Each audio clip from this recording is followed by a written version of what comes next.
Hello friends! అందరికీ నమస్కారం. అందరికీ పేరు పేరు నమస్కారం ఇస్తున్నా. 1000 సబ్‌స్క్రైబర్స్ అందరికీ పేరు పేరు నమస్కారం అండి. ఇంకా నన్ను ఆదరించండి. నన్ను ఇంకా ముందుకు నడిపించండి. Thank you friends. అందరికీ పాదాభివందనాలు, పాదాభివందనాలు. ఇవాళ కొత్త వీడియోతో వచ్చానండి. కొత్త వీడియోతో మనం అన్ని విషయాలు తెలుసుకుందాం. Thank you friends. Thank you friends. మనం ఒక చిన్న పాట మన 'మహర్షిలో' చిన్న మహేష్ బాబు గారి పాట నాకు చాలా నచ్చుతదండి.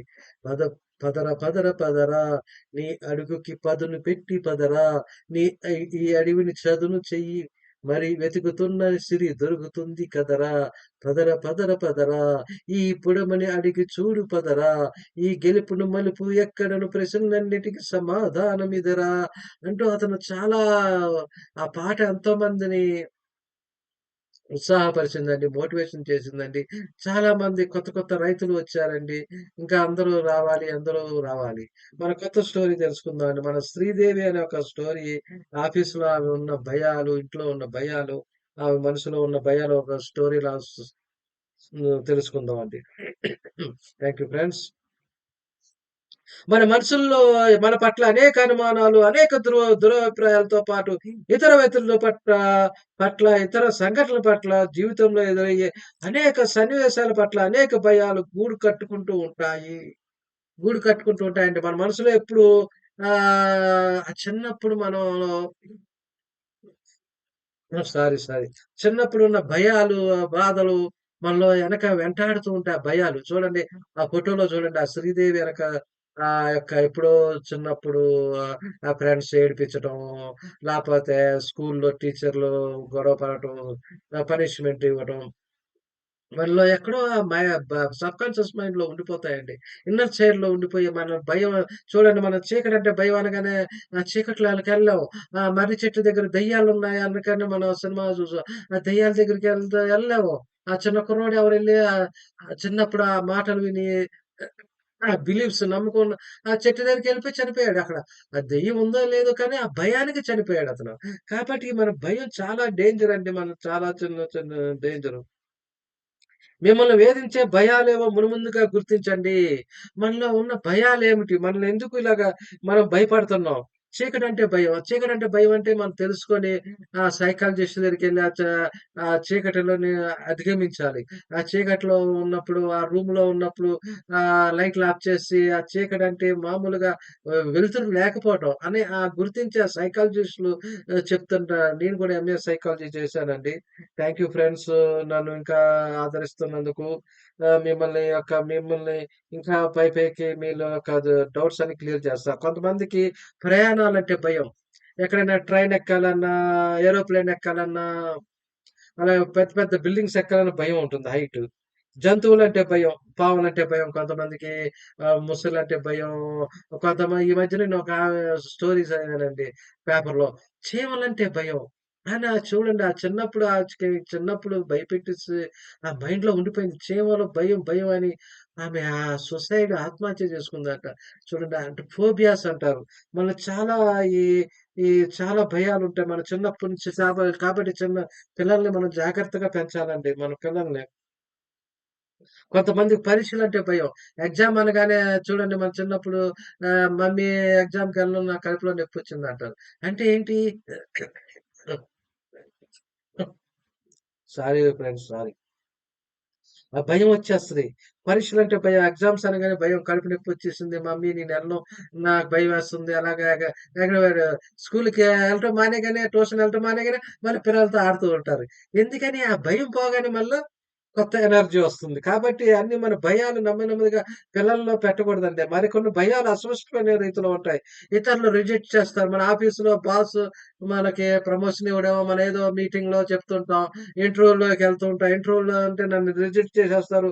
నేను సక్సెస్ అవ్వలేనని భయం పడుతుంటారు. కొంతమంది నన్ను బ్లేమ్ చేస్తారని, లేతే నా పరువు పోతుందని, నా ఫ్యూచర్ ఏమవుతుందని కొంతమందికి భయం.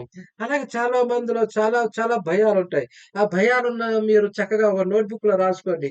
ఇయన్నీ రాసుకోవటం వల్ల మీకు ఆ భయాలని తెలుస్తది. ఆ నెమ్మదిగా భయాలను వదిలించుకోవడం కూడా మీకు ప్రాక్టీస్ అవుతుంది. మిమ్మల్ని వేధించే భయాలన్నిటిలోకి తలమానికమైనవి సామాజిక భయాలు. సోషల్ భయాలండి. సోషలిస్టు. చూడండి మనం 10 మందిలో ఎళ్ళాలంటే భయం ఉంటుంది. మనల్ని వేధించే భయాలన్నిటిలోకి తలమానికమైనది సామాజిక భయాలు. అంటే సోషల్ ఫోబియా అంటారు. 10 మందిలో కలవరం. కొంతమంది ఇంట్రోవర్ట్‌గా ఉంటారు. కొంతమంది ఎక్స్‌ట్రోవర్ట్‌గా ఉంటారు. కొంతమంది ఆహ్, బ గుంపులో కలిసిపోతారు. కొంతమంది గుంపు అనగానే ఎళ్ళలేరు. ఎక్కడన్నా బస్సులో జనం ఉన్నా ఎళ్ళలేరు. ఇలాగా చిన్నప్పుడు మనం ఫస్ట్ 7 ఇయర్స్ పిల్లల్ని పెంచడం చాలా ఇంపార్టెంట్ అండి. చాలా ఇంపార్టెంట్. మన చిన్న పిల్లల్ని నేను చాలా ఇబ్బందులు పడ్డాను. నేను చాలా ఇబ్బందులు అధిగమించుతూ వచ్చానండి.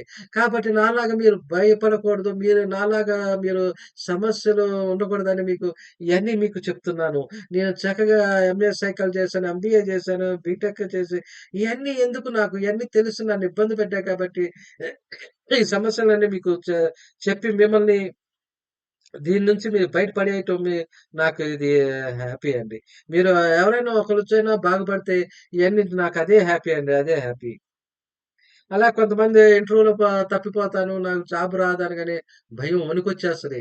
కొంతమంది ఎగ్జామ్స్ అనగానే భయం. ఎగ్జామ్‌లో ఎళ్లి కూర్చోగానే ఎగ్జామ్ పేపర్ చూస్తారు. ఎగ్జామ్ పేపర్ చూడగానే ఇంకా స్ట్రెస్ వచ్చేస్తది. టెన్షన్ వచ్చాగానే ఆ మైండ్ అంతా బ్లాక్ అయిపోతది. వచ్చిన క్వెషన్‌లొచ్చినా గానీ అంతా బ్లాక్ అయిపోయి ఏది గుర్తురాదు. కాబట్టి చాలా మనం ప్రశాంతంగా ఎళ్ళాలి. నాకన్నీ వచ్చని నేను నాకన్నీ క్వెషన్‌లే వస్తాయి. నేను చదివినయే వస్తాయనుకుంటూ ఎళ్ళాలండి. ఆ ఫోబియాలు తీసేయటం, ఆ పిల్లల్లో తీసేయటం, ఆ సైకాలజిస్ట్ దగ్గరికెళ్తే మీకు ఒక సలహాలిస్తుంటారు. లేపోతే మనకి ఎన్నో తెలుసుకోవచ్చండి. ఈ మధ్యన సోషల్ మీడియా వచ్చింది. అట్లా ఆ భయాలు పేరెంట్స్ కౌన్సెలింగ్, స్టూడెంట్స్ కౌన్సెలింగ్ చేసుకుంటూ ఉంటే ఆ భయాలన్నీ పోతూ ఉంటాయి. అలా పోతూ ఉంటాయి. మనం మనసంతా భయంతో కూడా నిండిపోయి ఉంటది. ఎప్పుడు మనం సామాజికమైన భయాలు ఆఫీస్‌లో కలవలేము. ఆఫీస్‌లో మీటింగ్ చెప్పాలంటే భయం. స్టేజ్ మీదకెళ్ళి మన ప్రాజెక్ట్ వర్క్ చెప్పాలంటే భయం. కొలీగ్స్‌తో, టీమ్ లీడర్స్‌తో కలవాలంటే భయం. బాస్‌తో మనం ఎళ్లి చక్కగా చెప్పాలంటేనే భయం. అలాగే కొంతమందికి ట్రైన్ అంటే భయం. కొంతమంది బంధువులకెళ్ళినా కూడా ఎళ్ళరు. బంధువుల్లో ఎళ్ళరు, మ్యారేజ్‌లకి కూడా ఎళ్ళరు. ఫంక్షన్‌లకి కూడా ఎళ్ళరు. ఆ భయం, ఫోబియా ఉండిపోతది. ఆ ఫోబియా ఉండిపోవటం వల్ల చాలామంది చాలాగుండిపోతారు. అలాగే మిమ్మల్ని వైవాహిక మ్యారేజ్ అయిన తర్వాత మీ భార్య మిమ్మల్ని విమర్శిస్తుంటే, ఆ విమర్శ నుండి తప్పించుకోవడానికి ఆమెను మరింత సంతోషపెట్టడానికి, ఆమె దృష్టిలో మరింత మంచివాడిగా మెలగడానికి మీరు ప్రయత్నిస్తారు. అప్పటికి మీ భార్య మీ ప్రవర్తన మరింత మెరుగుపరచాలంటే తప్పనిసరిగా మిమ్మల్ని మరింతగా విమర్శించాలి. ఆ విమర్శకు మీరు అతి మంచితనాన్ని ప్రతిస్పందిస్తుంటే మీ మంచితనానికి ప్రతిస్పందనగా ఆమె మరింతట విమర్శిస్తూ, క్రిటిసైజ్ చేస్తూ అలాగా కొన్నిసార్లు గొడవలొచ్చేస్తాయి. ఆ క్రిటిసైజం చేసి, బ్లేమింగ్ చేసేటప్పటికి నన్నెప్పుడు ఇలాగ అది విమర్శ, క్రిటిసైజేషన్ బాగా చేసుకుంటే పర్వాలా. భార్యాభర్తల అనుబంధం బావుంటుంది. కాబట్టి ఒకళ్ళెప్పుడూ చూడండి కొంతమంది సినిమాలో చూస్తుంటాం. 'సూర్యకాంతం' లాగా, 'రేలంగి' లాగా ఆళ్ళిద్దరూ ఫైటింగ్ చేస్తుంటారు. 'టామ్ అండ్ జెర్రీ' లాగా. మనం ఈ సినిమాలో చూస్తుంటాం. భార్యాభర్తలు 'టామ్ అండ్ జెర్రీ' లాగా ఒకళ్ళనొకళ్ళు విమర్శించుకోవటం. సామాజిక అలాగే హాస్పిటల్‌కెళ్ళాలంటే కొంతమంది భయం. ఆ పేషెంట్‌లు చూడాలంటే భయం. కొంతమంది బ్యాంక్‌కెళ్ళాలంటే భయం. ఆ బ్యాంక్‌కెళ్ళి నేను ఎలా చేయాలి? ఆ చెక్ ఎలా ఫిలప్ చేయాలంటే భయం. అలాగే మున్సిపల్ ఆఫీస్‌కెళ్ళాలన్నా, గవర్నమెంట్ ఆఫీస్‌కెళ్ళాలన్నా, పిల్లలతో ఇప్పుడు పేరెంట్స్ మీటింగ్ ఉంటది. కొంతమంది పేరెంట్స్ భయం. పిల్లలు ఎగ్జామ్స్ ఎళ్లి ఆ టీచర్‌తో మాట్లాడాలంటే భయం. ఆ భయాలన్నీ నెమ్మదిగా మనం తగ్గించుకోవాలండి. ఇయన్నీ చాలా తెలియని విషయాలుంటాయి. అయన్నీ మనం నెమ్మదిగా తగ్గించుకుంటే మనం సమాజంలో ముందుకెళ్తాం. ఆఫీస్‌లో ప్రమోషనొస్తది. అలాగే మనం అలాగే ఈ మనిషంతా మన భయంతో నిండిపోయి ఉంటది. ఈ మనసంతా భయంతో నిండిపోవటం వల్ల మనం ఏది పని చేయలేం. ఎప్పుడు మన టెన్షన్‌లో ఉంటాయా కొంతమందికి దెయ్యం సినిమా చూడగానే ఆ రోజంతా దెయ్యం సినిమానే గుర్తొస్తది. రోజంతా దెయ్యం సినిమా చీకట్లోకెళ్ళాలని భయం. అలాగే ఎవరైనా తలుపు కిరికిర్ సౌండొచ్చినా ఈ వణికిపోతుంటారు పిల్లలు. చూడండి చిన్న పిల్లలు. దెయ్యం అలా మనసంతా భయంతో నిండిపోయి ఉంటారు కొంతమందికి. మీరు అయిష్టంగా ఒక మిత్రుని ఇంటికి పార్టీకెళ్తారు. అక్కడికి వెళ్ళాక మీలో అంతకుముందే ఉన్న ఆందోళన, ఉద్రిక్త మరింత ఎక్కువవుతాయి. కొత్త వ్యక్తులను కలవాలని అందరూ మాట్లాడుకుంటున్న విషయాల్లో పాలు పంచుకోవాలన్న ఆసక్తి సన్నగిల్లుతుంది. అక్కడ ఏదో ప్రమాదం ముంచుకొచ్చి మీరు అవమానానికి లోను కావడం ఖాయమన్న భావన మిమ్మల్ని వెంటాడుతూ ఉంటుంది. ఆ శ్రీదేవి కూడా ఫ్రెండ్స్ పార్టీకెళ్ళినప్పుడు చిన్న చిన్న మనస్పర్ధలొచ్చి ఆ పిల్లలతో గొడవలు పడి, ఆ ఫ్రెండ్స్‌తో గొడవ పడగానే ఎంతో బ్లేమింగ్ చేసుకొని, ఆ భయం నిండిపోయి ఉంటది. ఎక్కడికెళ్ళబుద్దవ్వదు. ఆ పార్టీలో చక్కగా హ్యాపీగా ఉండాలని ఉండలేరు. ఈ సామాజిక భయాలు కొద్దిమంది వ్యక్తులు కలిసినప్పుడే జనిస్తాయి అని అనుకోవడానికి లేదు. సారీ. మీకంటే ఉన్నత స్థానంలో ఉన్న వ్యక్తిని కలిసినప్పుడు గాని, బాగా డబ్బు సంపాదించిన వారితో సంభాషిస్తున్నప్పుడు గాని మీలో ఆందోళన కలగొచ్చు.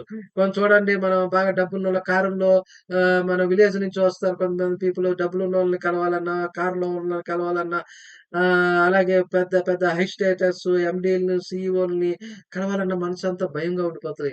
అరే! నేను ఆళ్ళ ఎదురుంగెళ్లి మాట్లాడగలనా అనే ఆ భయం చాలా కొంతమంది చేతుల్లో అరచేతుల్లో చెమట పట్టేస్తది. మా ఫ్రెండ్‌కి అలాగొచ్చేసేది. వణికిపోయేవాడు. క్లాసులోకెళ్ళాలన్నా, క్లాస్ రూమ్‌లోకెళ్ళాలన్నా భయమొచ్చేసేది.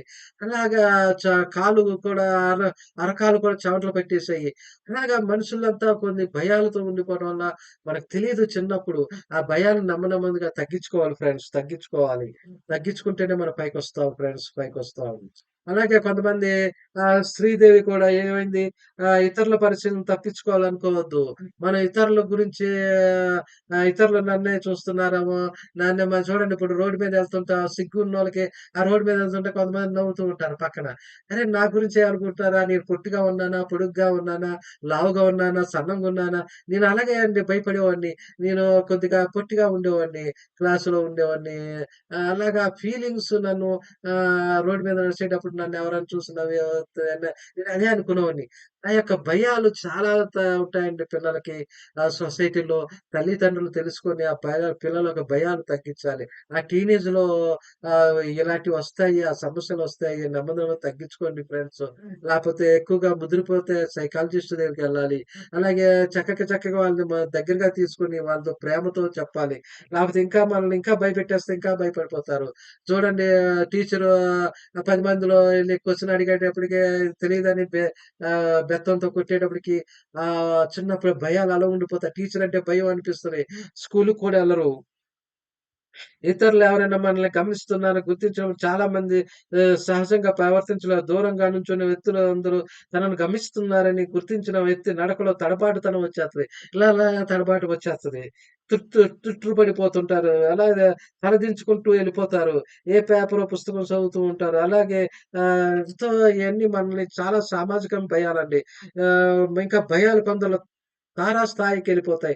ఫలితంగా ఇతరులు తమను గమనిస్తున్నారని అనుమానించడం, చేతులు వణకడం, సిగ్గుతో ముడిచిపోవడం, అలాగే మనం క కంఠస్వరంలో నెమ్మ అప్పటిదాకా హుషారుగా మాట్లాడుతున్న మనిషి నెమ్మదిగా జీర గొంతుగా సన్నంగా అయిపోతారు. సన్నగా చూడండి బాస్ రాగానే మనం చూడండి మన మనకెవరైనా సినిమాలు చూసినప్పుడు చూడండి 'రాముడు, భీముడు' రాముడు పిరికివాడిలాగా ఉంటాడు.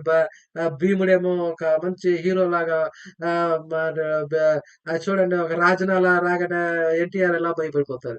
అలాగే మనం చాలా మనలో తెలియకుండా భయాలొచ్చేస్తాయి. మనకి తెలియకుండా భయాలొచ్చి మనం చాలా ఇదిగా అయిపోతూ ఉంటాం. మనలో నిజ స్వరూపం తెలిసిపోతుందన్న భయం. కొంతమంది ఎప్పుడు మనం ఏదైనా తప్పు చేసాం. మనం తప్పు చేసాం. తప్పేదో తెలిసిపోతది. నేను ఎగ్జామ్‌లో కాపీ రైటింగ్ చేశాను. అరే! నేను తెలియకుండా చేశానే. ఈ సమాజంలో తెలిసిపోతే నా యొక్క ప్రెస్టేజ్ పోతుందని స్టూడెంట్స్ భయపడతారు. అలాగే మరి కొంతమంది తాము ఇతరులకు చేరువైతే తమ నిజ స్వరూపాన్ని వారు పసిగట్టేస్తారని, అలా పసిగట్టినప్పుడు వారు తమ పట్ల అయిష్టత కనబరుస్తారని భయపడటం ప్రారంభిస్తారు.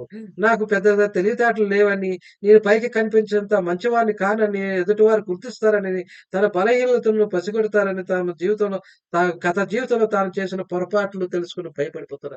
ఆ శ్రీదేవి కూడా చిన్నప్పుడు ఏదో చేసిన భయాలను తలుచుకొని మరి అలా ఉండిపోతారు. ఆఫీస్‌లో ప్రమోషన్ రాకుండా అలాగే జీవితంలో ఎదగలేక అలాగుండిపోతారండి. హ్మ్. అలాగే ఇతరుల నుండి సరైన ఆదరణ లభించదన్న భయం. హ్మ్. సరే అండి. ఆ శ్రీదేవి ఆఫీస్‌లో జాయిన్ అవుతది. ఇంటర్వ్యూకెళ్తది. ఇంటర్వ్యూకెళ్ళినప్పుడు ఆ ఇంటర్వ్యూలో చెప్పాలి. అడిగిన ప్రశ్నలన్నిటికి అలాగే మన ఆఫీస్‌లో ఉన్నప్పుడు కొలీగ్స్ ఉంటారు. ఆ కొలీగ్స్ దగ్గర మనం ప్రాజెక్ట్ ప్రెజెంటేషన్ ఇవ్వాలి. మన ఆళ్ళొక అడిగిన క్వెషన్స్ అన్ని ఆన్సర్స్ మనం చెప్పాలి. చెప్పలేక గిల్టీ‌గా ఫీలవుతాం. నేనేమో చెప్పలేనేమో గిల్టీ‌గా ఫీలవుతాం. కొంతమంది సినిమాలకు కూడా ఎళ్ళరు భయపడిపోయి. సినిమాలకెళ్ళరు. ఎప్పుడు ఒంటరిగా ఉండటం ఉండిపోతారు. అలాగే కొంతమంది ఒంటరిగా ట్రావెలింగ్ చేయాలన్న భయం. అలాగే కొంతమంది నన్నెవరు ఇష్టపడరని భయం. చీకటంటే భయం. అలాగా కొంతలో ఏదో నేను దేనికి పనికిరానేమో, అందరికన్నా నేను తక్కువ వాడినని ఇన్ఫీరియారిటీ కాంప్లెక్స్‌తో అలా ఉండిపోతారండి. అలా ఉండిపోయి మనం చాలా కింద అలా ఉంచేస్తూ ఉంటది. మన జీవితంలో ఎదగలేమండి. ఇయన్నీ ఫోబియాస్ అన్ని తగ్గించుకోవాలి. ఇతరులు ఎప్పటికప్పుడు మనపై ఇష్టత కనపరచకపోతే మనలో ఏ లోపము ఉందనుకోవడం సరికాదు. మనల్ని ఇష్టపడకపోతే మనం అది వాళ్ళ అభిప్రాయాలు. మనం మన ప్రయత్నం మనం చేస్తాం. దానికోసం మాస్క్ పెట్టుకొని చూడండి 'బిగ్ బాస్‌లో' మాస్క్ తీసేయి అంటారు. ఆ 'బిగ్ బాస్‌లో' చూడండి 2, 3 వారాలు బానే ఉంటది. తర్వాత నాలుగో వారం నుంచి అసలైన మనిషి బయటకొస్తాడు. ఆళ్ళో కోపం, సిరాకు బయటకొచ్చేస్తాయి. నటించటం బానే ఉంటది. ఎప్పుడు నవ్వుతూ ఉంటాం. మనలో కోపం అలాగ అణగబెట్టేసుకుంటాం. సామాజిక వాస్తవాలను, వ్యక్తుల మధ్య ఉండే సంబంధాలను సవ్యంగా అవగాహన చేసుకోనకపోవడం వల్లే సామాజిక భయాలు తలెత్తుతుంటాయి. మన నిజమైన అక్కడ ఉన్న పరిస్థితులను తెలుసుకోవాలి. మనలాగే అందరికీ అన్ని భయాలుంటాయి. అలాగే రిలేషన్‌షిప్స్ అలాగే ఉంటాయి. అలాగే అతను తెలుసుకోవాలి. పర్సనాలిటీ డెవలప్‌మెంట్ బుక్స్ అన్నీ చదువుకుంటూ ఆమె శ్రీదేవి నెమ్మదిగా ఆమె భయాల్ని బయటకొచ్చేస్తుంది. అలాగా కొంతమంది ఆమెతో బ్యాడ్ రిమార్క్ ఎసారు. "నువ్వు ఏంటి ఆఫీస్‌లో సరిగ్గా లేవు. ఎవరితో ప్రేమలో పడ్డావంట." అయన్నీ అనగానే మనలో ఒక బ్యాడ్ ఫీలింగ్స్ వచ్చేసి మనం సమాజానికి దూరంగా వెళ్ళిపోవాలనుకుంటాం. కాబట్టి ఇయన్నీ భయాలని, ఫోబియాస్ అన్నిటిని తీసేవాళ్ళు ఫ్రెండ్స్. ఇయన్నీ తెలుసుకుందురు గానీ నెమ్మదిగా మీకు చెప్తానండి ఫ్రెండ్స్. అందరికీ నమస్కారం. నా 1000 సబ్‌స్క్రైబర్స్ అందరికీ నమస్కారం friends. Thank you friends. I am sorry. Please forgive me. Thank you. I love you. నన్ను సబ్స్క్రైబ్ చేయండి ఫ్రెండ్స్. సబ్స్క్రైబ్ చేయండి, షేరింగ్ చేయండి, కామెంట్ చేయండి friends. Thank you friends. Thank you friends. Thank you friends. Thank you friends.